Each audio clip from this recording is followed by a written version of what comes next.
Attention entrepreneurs, if you don't believe that you are a community builder, this video is 100% for you. As entrepreneurs, we have to understand that we are here, if we want to make money, we have to position ourselves as builders of communities.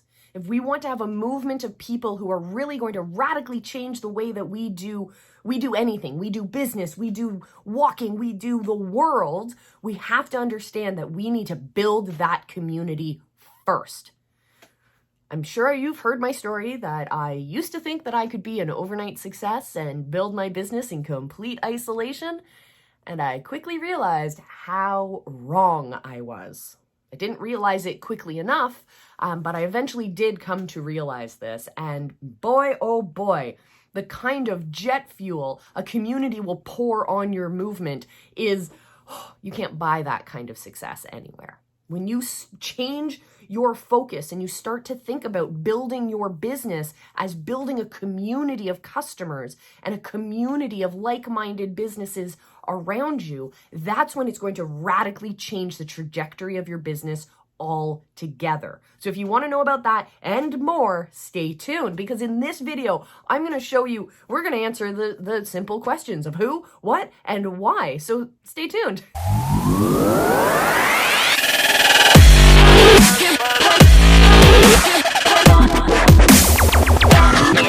All right, so let's answer the question of who. Who is your community? Who is part of this community you're building? Well, as a business owner, as a movement maker, you need to collect the people who share in your vision. These are not just the people who are going to buy your solution.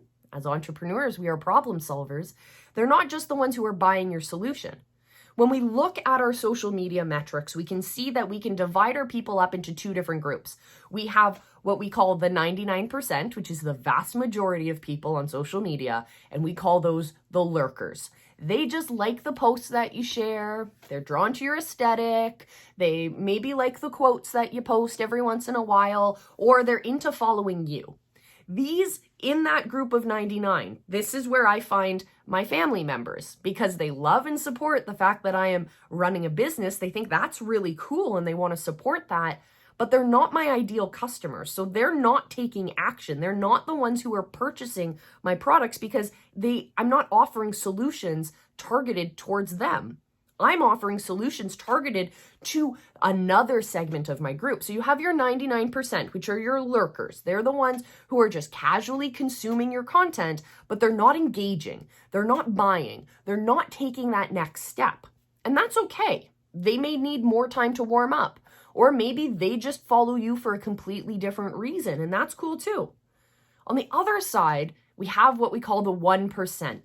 These are the action takers. These are the people who have watched your content and they say, that person, that Coach Molly has the solutions to my problems.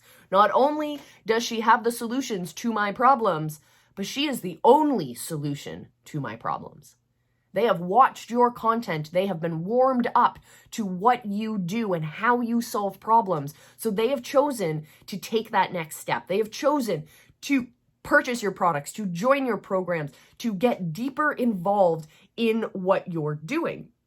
So when you're building that business community and you're building that group of people, you want to make sure that you are serving who is in your group. You want to make sure that you are collecting the right people into your group, and you want to make sure that you're taking opportunities to celebrate them as well. An entrepreneur who is focused on building their community is going to bring the right people together. Next level up from that, not only are we talking about the people in our community, the people watching our content, the people purchasing our programs, but we also want to bring together the right people in our tribes. So if you've watched my previous video about our different levels of community, we understand that tribes are the other entrepreneurs, the other businesses, the other service providers that also pour value into our people. These are not competing businesses. These are complementary businesses. So, for example, you have someone who is on a weight loss journey. They're going to have complementary businesses serving that journey for them. They're going to have a personal trainer. They're going to have a dietitian. They're going to have a family physician who's going to help them out. Maybe they have a mindset or a lifestyle coach. They're going to have all of these different people who are going to help them achieve that ultimate goal. So think about who your desired customer is. Who is your dream customer? Who is in your community right now? How do you serve them? And then look for different opportunities for complementary businesses, entrepreneurs, service providers, community groups, etc. When we think about building our community a little bit bigger and a little bit wider, we can see that we can make massive change, massive impact on those who have put their hand up and said, I am ready to take the next step. I am ready to change. Brainstorming time. Drop down in the comments below. Let me know what kinds of businesses are complementary to what you do. Let's brainstorm some ideas together. I'll help you generate some ideas, and I'm sure the other community members will help you out as well. So drop those down below. Now for the big question, what? What do community builders actually do, especially when we're looking at it from the lens of an entrepreneur? Well, what they do is not only do they collect people together and they create those beautiful groups of people, but they also help assemble resources, tools, resources, strategies, etc.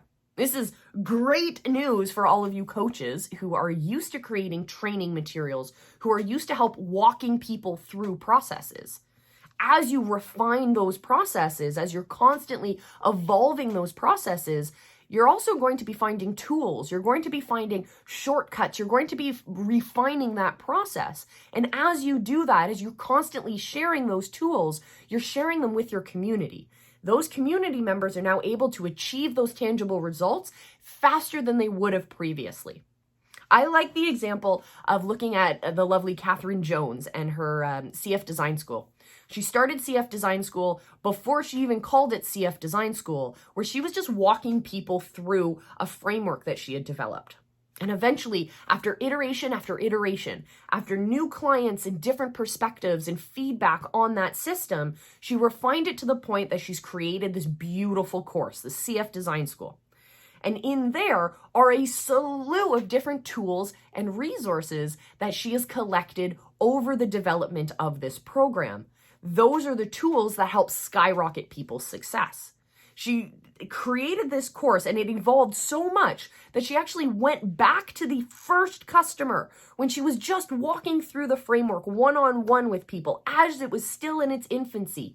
She took the final course and went back to that original student and said, hey, I would love your feedback. Let's go through this process again. Let's refine it and let's get you results even faster.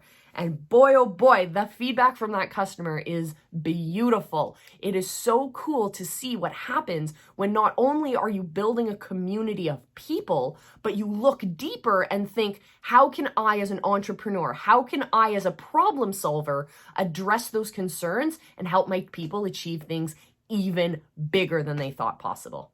Talking about big things, I want to do some big things on this channel, and what I need is for you guys to hit that subscribe button and join us for the journey.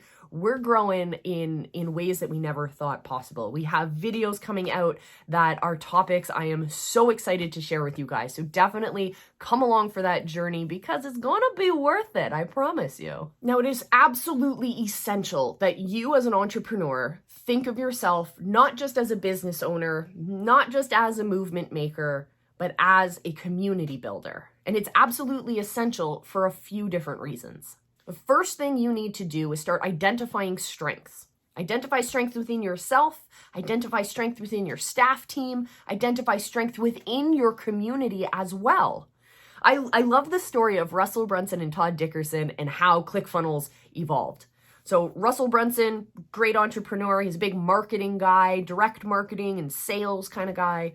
And he's building this marketing platform and he's like, oh, this is so cool. And he connected with different businesses and he purchased the licenses for this and this. And he was like, if I combine these together, it's going to change the world. This is so cool. And he built a community of people who were on board. They were excited to see his final solution. But the trick was when he purchased the program, It was in a completely different software language. He looked at it and he was like, I've spent every penny I have, and now I can't actually use this thing. So he had two choices. He could just throw it out and move on to the next big thing, or he could reach to his community and ask for help. And so he did. He sent out one little email simply asking if anyone knew how to code in Python. And by the time he woke up in the morning, he had an email from Todd Dickerson who was just a member of his community, is just someone on his email list. And he said, I can do it for you. Let me fix that. And he was able to fix it in a remarkable time. And he said to Russell, hey, we've built something pretty cool together. I want to be your partner on this. And ever since, we have had the incredibly powerful ClickFunnels platform at our fingertips. And it all started because Russell was able to identify a strength within his community that helped him push his movement forward. How cool is that?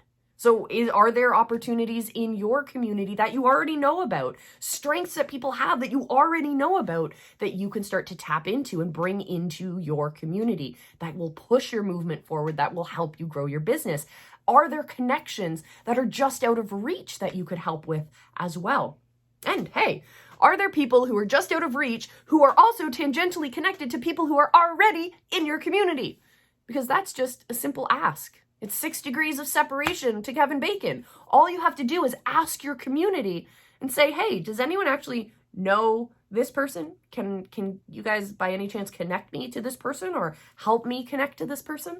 You'll be amazed at what happens when you simply ask your community for feedback. Another really important task is to look for areas of change.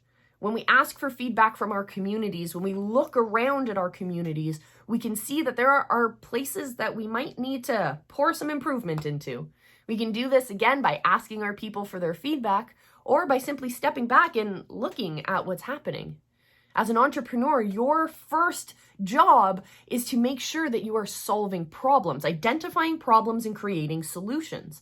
Then we connect them to the right people and bam, we have changed the world.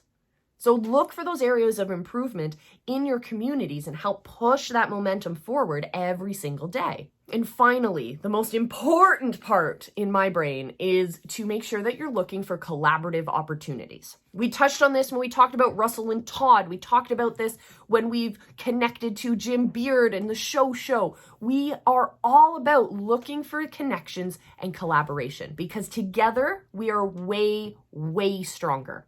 So I want you to keep thinking back to our client who is on that weight loss journey and all of the different complementary businesses who are going to help achieve that goal for that client. Look for opportunities where that gym owner can connect to the nutritionist and create better programs and better solutions for their people. Look for the opportunities for the guitar maker to connect with the guitar teacher so that together they can create a different movement. Look for the opportunity for the podcaster to connect with the author to, again, create a better solution. So what kinds of better solutions and opportunities for collaboration have you seen available in your business? They don't have to exist right now, but which ones are deep down desires for you? Because if you start to tap into that, if you first identify that that is the desire you want to go for, then start brainstorming great, crazy ideas of who you could connect with, and then go out and actually do it. Ask your people for help. Constantly be striving for better connections and better community. And you know what? Also strive for bigger visibility, because when you become more visible, when you become more out there, when people start to recognize who you are, they recognize your message, it's going to expedite that connection process so much. And you know what will help you do that? Click the link down below and join us for the Visibility Hacking Secrets training. It's a vault jam-packed full of all of the strategies, the tools, the tactics that we use as visibility hackers to increase our visibility, to increase the visibility of our clients, and to get massive impact and massive change going in the world. So I want you guys to have those tools absolutely free just for sticking around to this point in the video. So click the link down below, join us for the training. I would love to see what you do with it. And until next time, check out these videos because I think you would enjoy them.